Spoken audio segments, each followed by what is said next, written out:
Hello, this is Bullet, aka the Passive Aggressive Sherpa. Trials is live. I have no further Trials info. But on a side note, Bungie's This Week at Bungie blog post went live yesterday, and there is so much to cover it deserves its own video. But I don't have time for that. So just very briefly, here's what you need to know. First, they released this really cool graphic showing what we can look forward to in the month of July. One thing to note, I didn't understand why they said we're only having 3 faction rallies this season when the season goes on until September. And here we are on our second faction rally and nowhere near September. Well, turns out for some reason they're trying to get it all done by the end of July.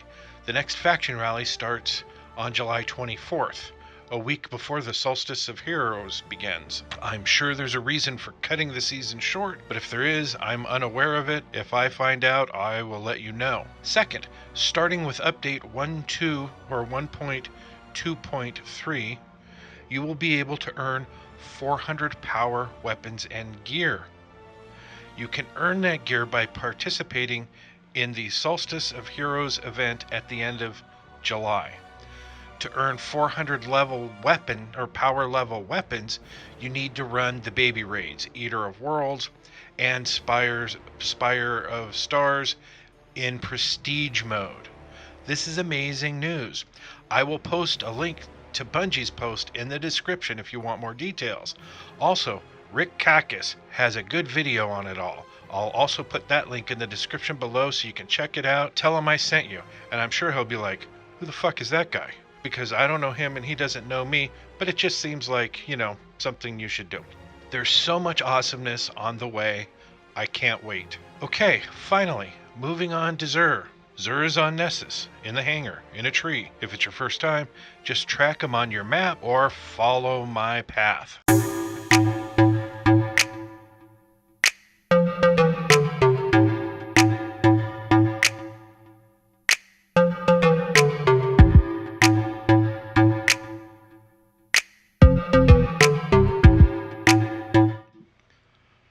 Okay, the Fated Engram at the top. If you don't know, you can use 97 legendary shards to buy one.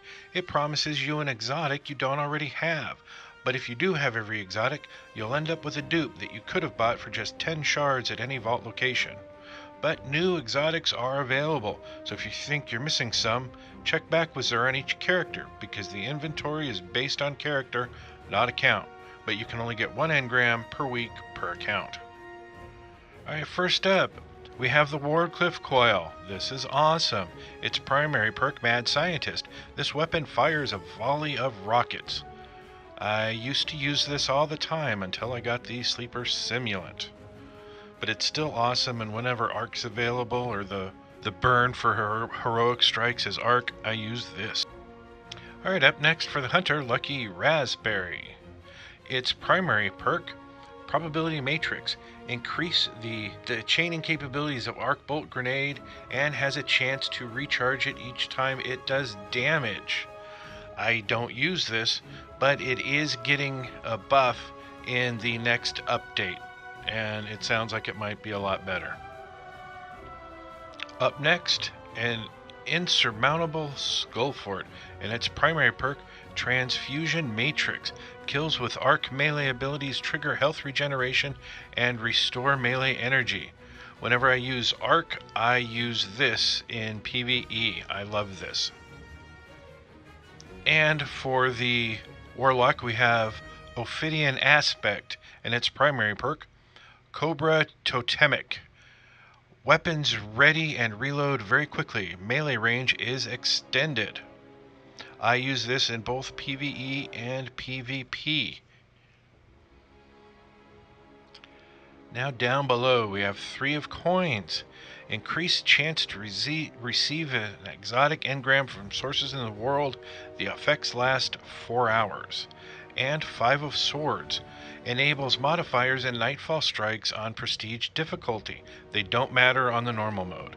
More challenging modifiers apply larger score multipliers. This replaces the rare or blue card you have or may have in your inventory. And that's it for Xur this week. And remember, if you like this video, maybe hit that like button and subscribe to my channel if you haven't already. And if we could get 1,187 likes in this video, that'd be great. But most of all, thanks for watching.